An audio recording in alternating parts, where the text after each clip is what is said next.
Hello everyone, this is ANURADHA Sharma and you're watching my channel IELTS with ANURADHA. Part 1. You will listen to a conversation between a tourist named John and his guide during their trip. Listen to it and answer questions 1 to 10.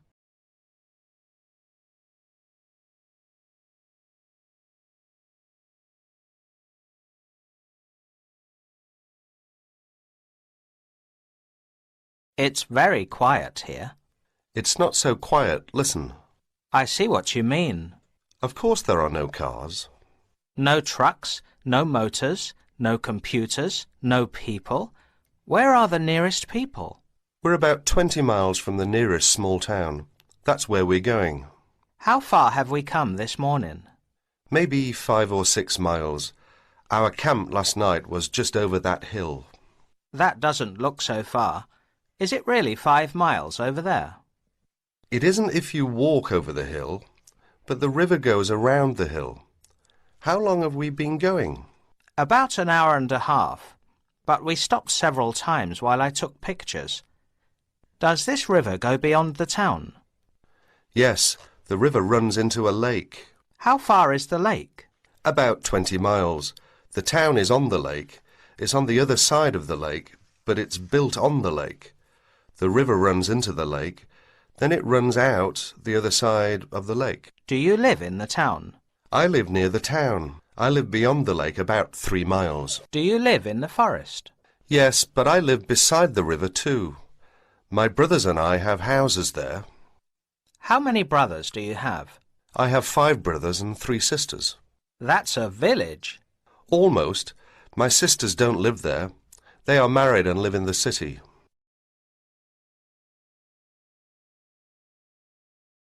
What work do your brothers do? We all do the same. We hunt and fish. We are guides most of the year.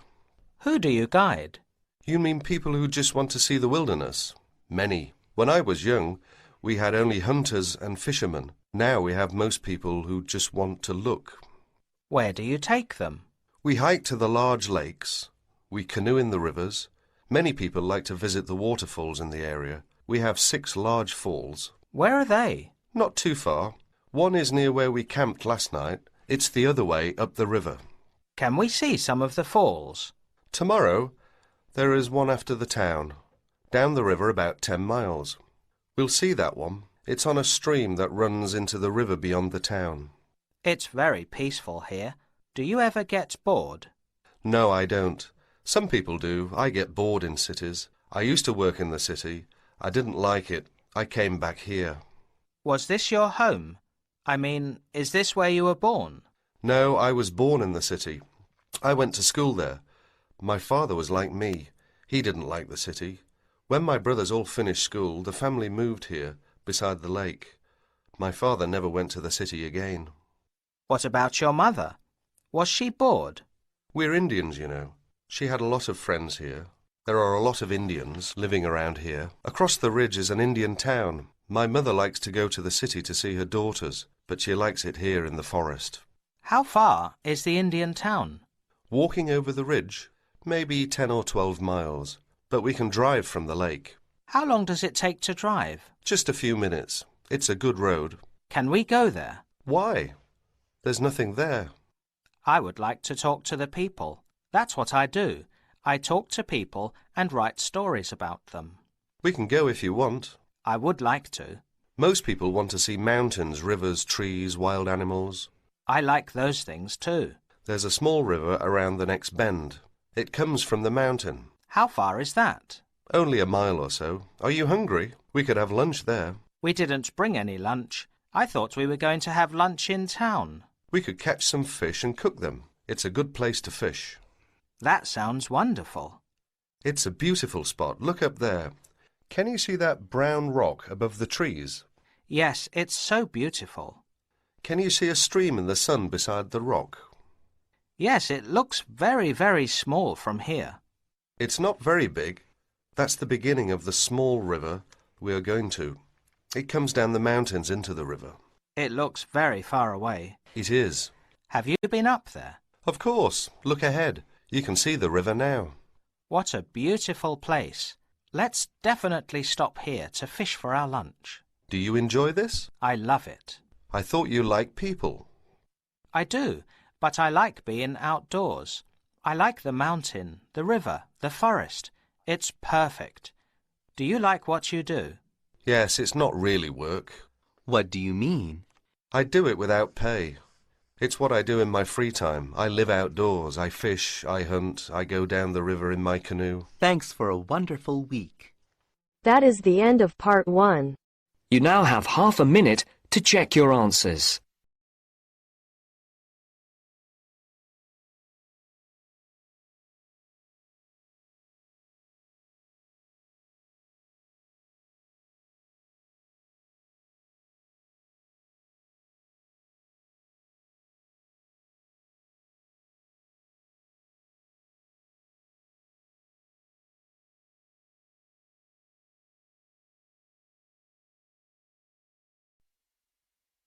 Now turns to part 2.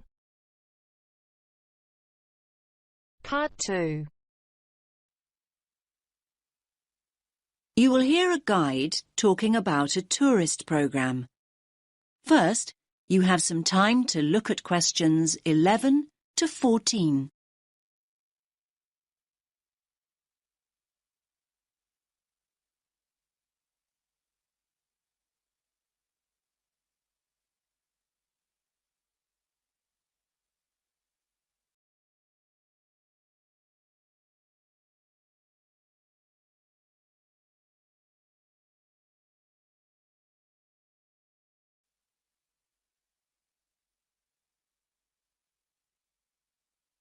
Listen carefully to the first part of the talk and answer questions 11 to 14.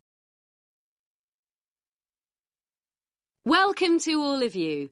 Can everyone see me and hear me? Good. My name's Kathy, and I'm here to tell you about the special programme of events going on here at the Royal Observatory.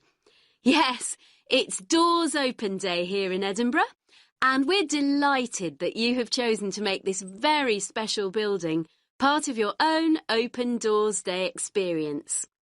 Now, I'll make a start with giving you some background information about the Doors Open event.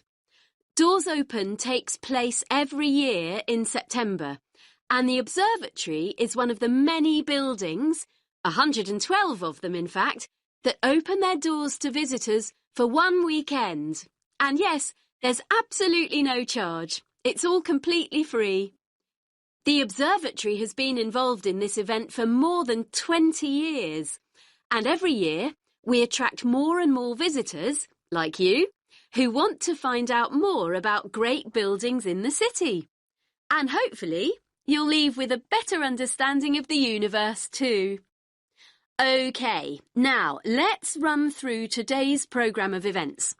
There are many activities to choose from, so make sure you make the most of your visit.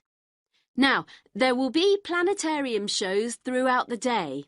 Now, these will run 4 times, both today and tomorrow, Sunday.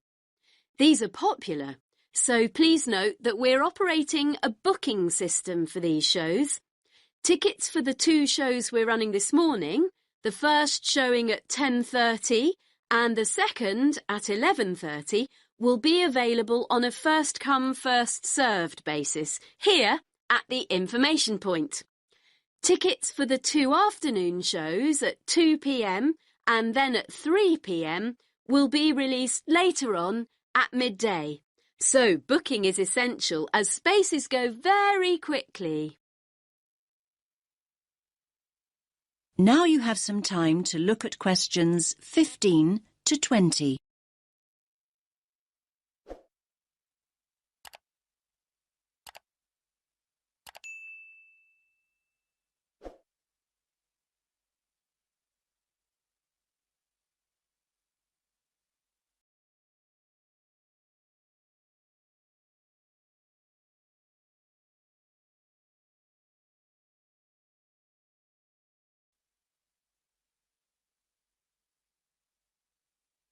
Now listen to the next part of the talk and answer questions 15 to 20. We also have some special tours of the observatory available.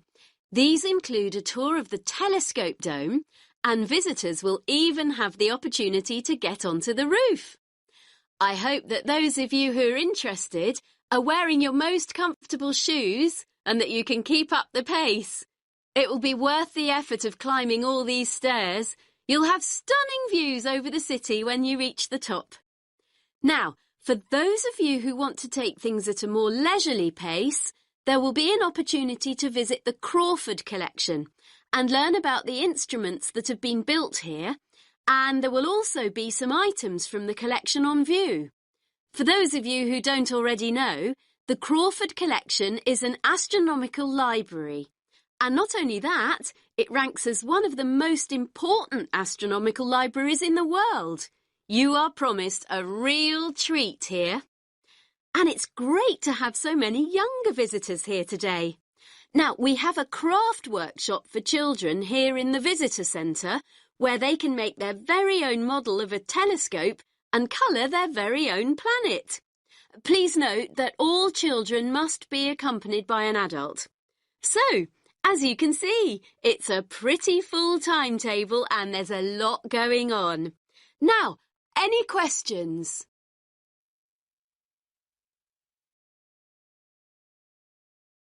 That is the end of part 2. You now have half a minute to check your answers.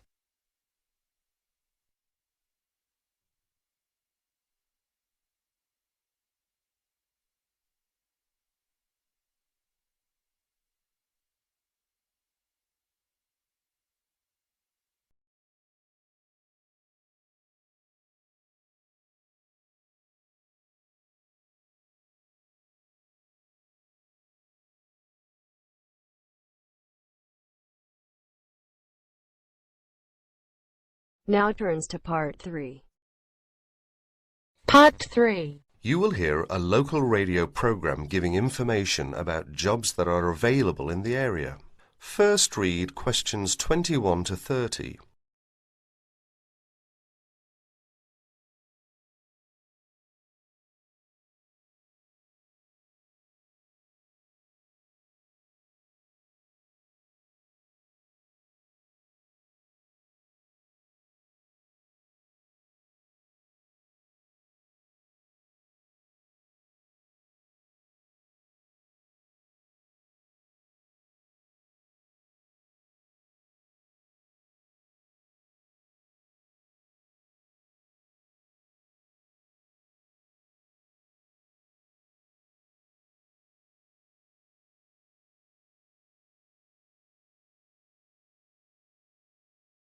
And after that touch of nostalgia from the 60s, it's coming up for 11:15 and time for our morning job spot. And I hope you've got your notebook out and your pencil sharpened because here's Mandy. Good morning, Mandy. What's up in the employment world this morning? Well, Simon, this morning I have 5 jobs that have come in, and the first is for a dental assistant. That's located in Tunbridge, and it's 2.5 days a week, Tuesdays, Thursdays and Saturday mornings. You've got to be at least 25, and the salary is £2,080 per annum, and you've got to be experienced. The second opening is for a florist, and this is according to experience as to wage, and the age is open. The job is in Tunbridge Wells, and the hours are from 9 to 6 Monday to Saturday, and because you're working Saturday you get a day off in the week. Now, as that's a florist, you must be very experienced in all aspects of floristry and capable of working to a very high standard. Previous managerial experience is an advantage, as this job has actually got nice prospects, because there's a possibility of management for the right applicant. So there's one for someone who's going places. What's next, Mandy? Next job then, Simon, is an evening job, and it's for a cleaner. The wage is £25 per week and the age is 30 plus. Hours for this, as it's an evening job, 6 to 8:30 Monday to Friday. So that's a nice job for someone who wants to do something in the evening, Simon. They must be fully experienced as an office cleaner, hoovering, dusting and polishing, etc. And where's that one based? Oh yes, that one's in Tunbridge. The fourth job we've got lined up is for General Catering Assistant, based in Paddock Wood. The wage is £48.40 plus full board, so that's full board and it's £48.40. The age is 18 plus, and there are alternate shifts on this job.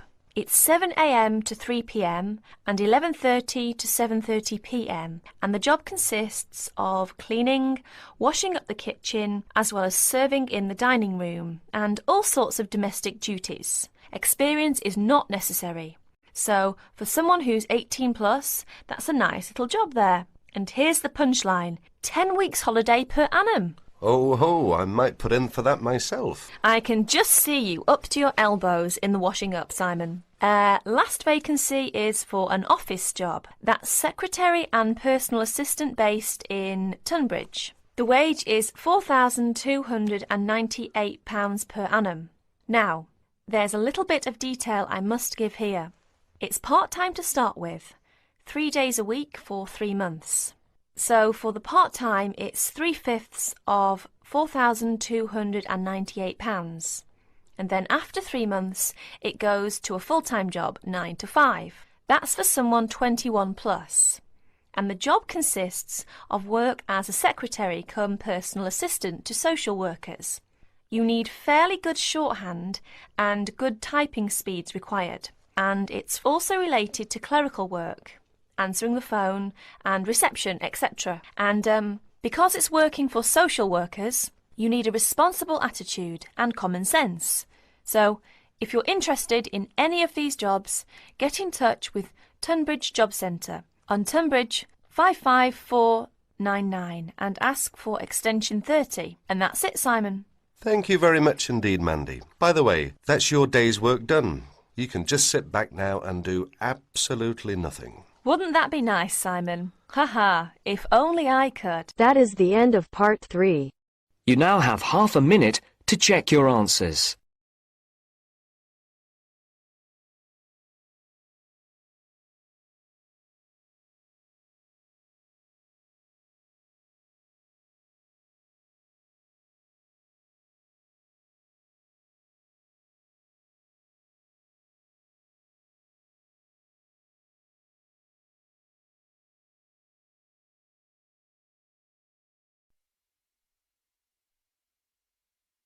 Now turns to part 4.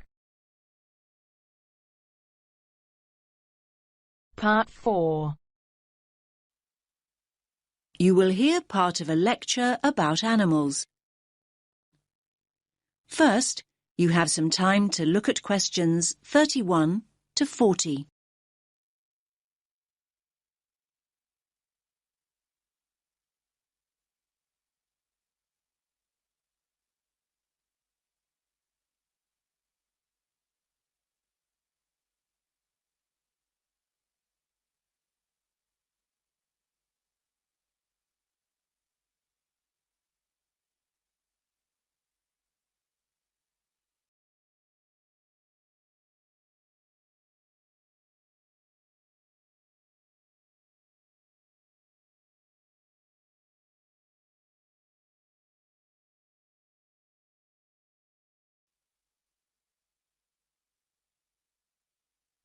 Listen carefully to the lecture and answer questions 31 to 40. In today's lecture, I'm going to talk about avoiding predation. What does that mean, I hear you say? Well, you probably know the word predator. I'm sure you've all seen Predator the movie. Well, a predator is any animal that hunts and kills another animal. That animal, and I was going to say that smaller animal, but it's not always the case, is the prey.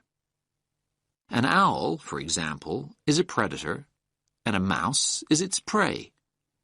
A lion is a predator, and a much bigger animal, a buffalo, for example, is its prey. So when I say avoiding predation, what I mean is not being caught and eaten. For many small animals, not being caught and eaten is pretty much a full-time job. Many animals that are predators themselves may be the prey of another, usually bigger animal. This is what we popularly call the food chain. So, how do animals avoid predation? Well, they have what we call defense mechanisms. These are ways in which the species has adapted over time to give it an advantage over its predators. Any adaptation of this kind increases the species' chances of survival. Over time, species that have not adapted, that is, developed some sort of defense mechanism, have met with extinction.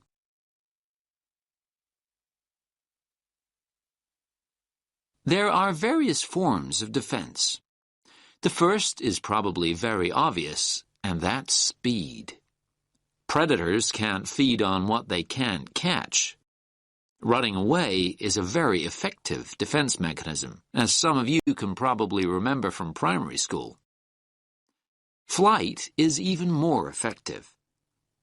Species which have developed the ability to fly over time have an enormous advantage. Far more birds would be a meal out in the wild if they couldn't fly. The second mechanism is protective coloration. You might hear the word camouflage used too, but I personally find that too simple a term when it comes to the animal kingdom. Protective coloration includes a number of slightly varied mechanisms within the overall term. Some animals blend in with their background. A chameleon is a good example. It sits on a tree and it looks like the branch of that tree.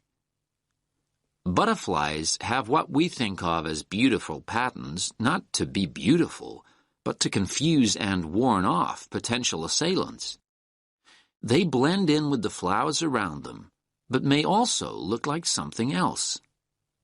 Some butterflies have patterns that look like huge eyes, and a would-be predator is scared off.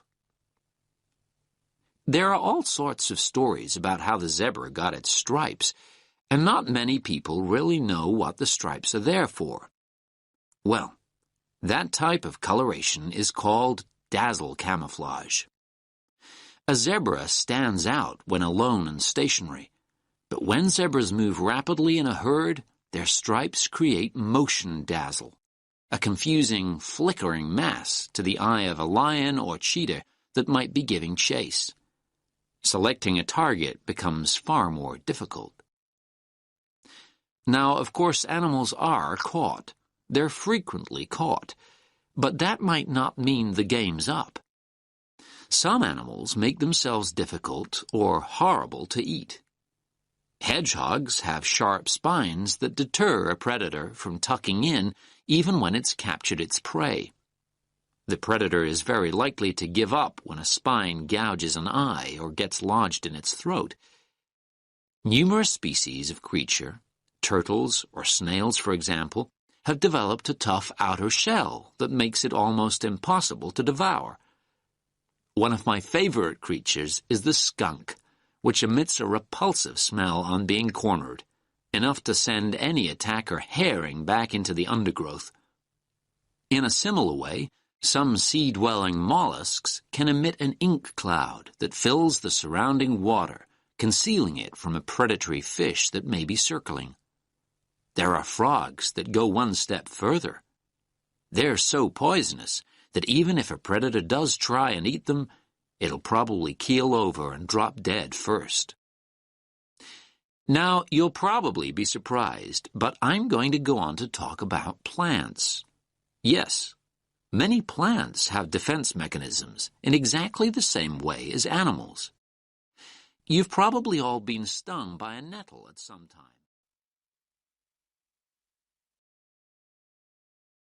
That is the end of part 4. You now have half a minute to check your answers.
Thank you for watching and stay tuned for more videos.